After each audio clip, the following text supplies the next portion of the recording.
Hello दोस्तों, welcome to my YouTube channel. दोस्तों आज का वीडियो बहुत ही इंपॉर्टेंट है। आज के वीडियो में हिंदी के 50 क्वेश्चनों को हल करेंगे। तो चलिए शुरू करते हैं। हमारा पहला क्वेश्चन है, भारत में सर्वाधिक बोले जाने वाली भाषा कौन सी है। दोस्तों आप सभी को पता होगा, भारत में सर्वाधिक भाषा हिंदी बोला जाता है, इसलिए राइट आंसर हो जाएगा ऑप्शन नंबर बी। अगला क्वेश्चन दोस्तों, हिंदी में मूलतः वर्णों की संख्या कितनी होती है। तो दोस्तों हिंदी में मूलतः वर्णों की संख्या जो होती है 44 होती है। Right answer option number B. अगला क्वेश्चन दोस्तों बहुत ही इंपॉर्टेंट क्वेश्चन है, वर्णमाला में अस्पर्श व्यंजनों की संख्या कितनी होती है। दोस्तों वर्णमाला में अस्पर्श व्यंजनों की संख्या 25 होती है। Right answer option number A. अगला प्रश्न दोस्तों, भाषा की सबसे छोटी इकाई क्या होती है। दोस्तों भाषा की सबसे छोटी इकाई ध्वनि या वर्ण होती है। यहाँ ध्वनि नहीं है, इसलिए राइट आंसर हो जाएगा ऑप्शन नंबर डी। हिंदी भाषा की लिपि क्या होती है। दोस्तों बहुत ही इंपॉर्टेंट क्वेश्चन है। हिंदी भाषा की लिपि सबको याद रखनी चाहिए, देवनागरी होती है। Right answer option number C. अगला प्रश्न दोस्तों, हिंदी किस भाषा का शब्द है। दोस्तों हिंदी फारसी भाषा का शब्द है, इसलिए right answer option number B. अगला प्रश्न दोस्तों, संज्ञा के कितने भेद होते हैं। दोस्तों संज्ञा के मुख्य रूप से 5 भेद होते हैं। Right answer option number C. अगला प्रश्न दोस्तों, कारक के कितने भेद होते हैं। दोस्तों कारक के 8 भेद होते हैं। Right answer option number C. अगला प्रश्न दोस्तों, हिंदी भाषा में वचन कितने प्रकार के होते हैं। दोस्तों हिंदी भाषा में वचन 2 प्रकार के होते हैं, एक वचन और बहुवचन, इसलिए राइट आंसर ऑप्शन नंबर 2। अगला प्रश्न दोस्तों, सर्वनाम के कितने भेद होते हैं। दोस्तों सर्वनाम के 6 भेद होते हैं। Right answer option number C. अगला क्वेश्चन दोस्तों, विशेषण के कितने भेद होते हैं।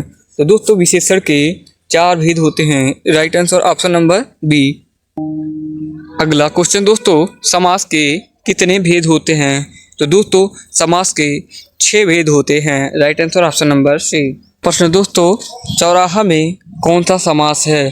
दोस्तों चौराहा का समास विग्रह करेंगे तो चौधन राहा, यानी पहला शब्द संख्यावाचक है, इसलिए जिस शब्द में पहला संख्यावाचक होता है उसका द्विगु समास होता है, इसलिए right answer option number D. अगला प्रश्न दोस्तों, आँख का पर्यायवाची शब्द क्या है। दोस्तों आप सभी को पता होगा, आँख को नयन भी कहा जाता है, इसलिए इसका राइट आंसर हो जाएगा ऑप्शन नंबर ए। अगला प्रश्न दोस्तों, आकाश का पर्यायवाची शब्द क्या है। दोस्तों आकाश का पर्यायवाची अंबर होता है। Right answer option number A. अगला क्वेश्चन दोस्तों, कमल का पर्यायवाची शब्द क्या है। दोस्तों कमल का पर्यायवाची पंकज होता है। Right answer option number C. अगला क्वेश्चन दोस्तों, भारत का राष्ट्रीय भाषा कौन सा है। दोस्तों आपकी जानकारी के लिए बता दूं, भारत का कोई राष्ट्रभाषा नहीं होता है। भारत का सिर्फ राजभाषा है जो कि हिंदी है, इसलिए राइट आंसर हो जाएगा ऑप्शन नंबर डी। अगला क्वेश्चन दोस्तों, हिंदी के प्रथम महाकवि कौन हैं। तो दोस्तों हिंदी के प्रथम महाकवि चंद्रबरदाई जी हैं। Right answer option number C. अगला प्रश्न दोस्तों, हिंदी दिवस कब मनाया जाता है। दोस्तों हिंदी दिवस 14 सितंबर को मनाया जाता है। Option number A is right answer. अगला क्वेश्चन दोस्तों, व्याकरण क्या है। तो दोस्तों व्याकरण भाषा का नियम होता है, इसलिए right answer option number A. तो हिंदी में ध्वनियाँ कितने प्रकार के होते हैं। तो दोस्तों हिंदी में ध्वनियाँ 2 प्रकार के होते हैं, पहला स्वर और दूसरा व्यंजन। Right answer option number 2। अगला प्रश्न दोस्तों, मात्रा के आधार पर स्वर के कितने प्रकार होते हैं। दोस्तों मात्रा के आधार पर स्वर 3 प्रकार के होते हैं, हर्ष स्वर, पुलिस स्वर और दीर्घ स्वर, इसलिए right answer option number B. अगला प्रश्न दोस्तों, निम्नलिखित में अंतस्थ व्यंजन कौन सा है। तो दोस्तों अंतस्थ व्यंजन 4 होते हैं, जो या अलावा होता है, इसका राइट आंसर हो जाएगा ऑप्शन नंबर सी। दोस्तों अगला इंपॉर्टेंट क्वेश्चन, हिंदी भाषा में कुल कितनी लिपियां होती हैं। दोस्तों हिंदी भाषा में टोटल 52 लिपियां होती है, आप सभी को पता होगा, option number C is right answer. अगला प्रश्न है दोस्तों, अनुसार किसका कार्य करता है। दोस्तों अनुसार पंचम वर्ण का कार्य करता है। Right answer option number C. अगला प्रश्न दोस्तों, निम्नलिखित में कौन सा ऊष्म व्यंजन है। तो दोस्तों ऊष्म व्यंजन कौन कौन से होते हैं, तीनों सा और हा उसमें व्यंजन कहलाते हैं, इसलिए right answer option number A. अगला प्रश्न दोस्तों, ए आई वर्ड क्या कहलाते हैं? दोस्तों आई आई वर्ड का उच्चारण कंठ और तालुओं द्वारा होता है, तो इसका राइट आंसर हो जाएगा ऑप्शन नंबर डी। अगला क्वेश्चन दोस्तों, निम्नलिखित में कौन सा शब्द पुल्लिंग है?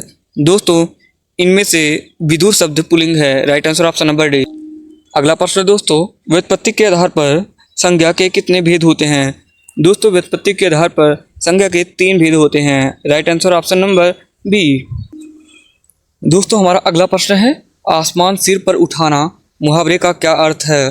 तो दोस्तों आसमान सिर पर उठाना बहुत शोर करना हो जाएगा, right answer option number A. तो निम्नलिखित में कौन सा वार्णिक छंद है? तो दोस्तों इनमें से वार्णिक छंद सवैया हो जाएगा, option number C is right answer. अगला प्रश्न दोस्तों, छंद कितने प्रकार के होते हैं? तो दोस्तों छंद 3 प्रकार के होते हैं, वार्णिक छंद, मुक्तक छंद, मात्रिक छंद। अगला क्वेश्चन दोस्तों, समास का शाब्दिक अर्थ क्या होता है? दोस्तों समास का शाब्दिक अर्थ संक्षेप होता है, option number A is right answer. दोस्तों हमारा अगला क्वेश्चन है, हाथ पैर में कौन सा समास है? दोस्तों हाथ पैर दोनों प्रधान हैं, इसलिए इसमें द्वंद्व समास हो जाएगा, right answer option number B. दोस्तों हमारा अगला प्रश्न है, आँख का तारा होना मुहावरे का क्या अर्थ है? दोस्तों आँख का तारा होना बहुत प्रिय होना, right answer option number A. अगला प्रश्न दोस्तों, यारा अलावा किस वर्ग के व्यंजन है? दोस्तों यारा अलावा अंतस्थ व्यंजन होता है, आप सभी को पता होगा, इसलिए right answer option number B. कर्म के आधार पर क्रिया के कितने भेद होते हैं? दोस्तों कर्म के आधार पर क्रिया के 2 भेद होते हैं, पहला सकर्मक, दूसरा अकर्मक, इसलिए राइट आंसर हो जाएगा ऑप्शन नंबर ए। अगला क्वेश्चन दोस्तों, रचना के आधार पर वाक्य के कितने भेद होते हैं? दोस्तों रचना के आधार पर वाक्य के 3 भेद होते हैं, पहला सरल वाक्य, दूसरा मिश्र वाक्य, तीसरा संयुक्त, इसलिए राइट आंसर हो जाएगा ऑप्शन नंबर बी। अगला प्रश्न दोस्तों, हिंदी भाषा में स्वरों की संख्या कितनी होती है? दोस्तों हिंदी भाषा में स्वरों की संख्या आप सभी को पता होगा 13 होती है, इसलिए राइट आंसर हो जाएगा ऑप्शन नंबर सी। अगला प्रश्न दोस्तों, हिंदी वर्णमाला में व्यंजनों की संख्या कितनी होती है? तो दोस्तों हिंदी वर्णमाला में व्यंजनों की संख्या 33 होती है, इसलिए राइट आंसर हो जाएगा ऑप्शन नंबर ए। क्वेश्चन दोस्तों, संयुक्त व्यंजन कौन सा है इनमें से? दोस्तों संयुक्त व्यंजन आप सभी को पता होगा, छ, ता, त्र, ज्ञ और श्रा 4 प्रकार के होते हैं, इसलिए राइट आंसर हो जाएगा ऑप्शन नंबर ए। दोस्तों आशा करते हैं वीडियो आपको पसंद आया हो, यदि वीडियो पसंद आया तो वीडियो को लाइक जरूर कीजिएगा, अगर चैनल पर नए हो तो चैनल को सब्सक्राइब जरूर कीजिएगा। मिलते हैं नेक्स्ट वीडियो में, तब तक के लिए बाय बाय दोस्तों।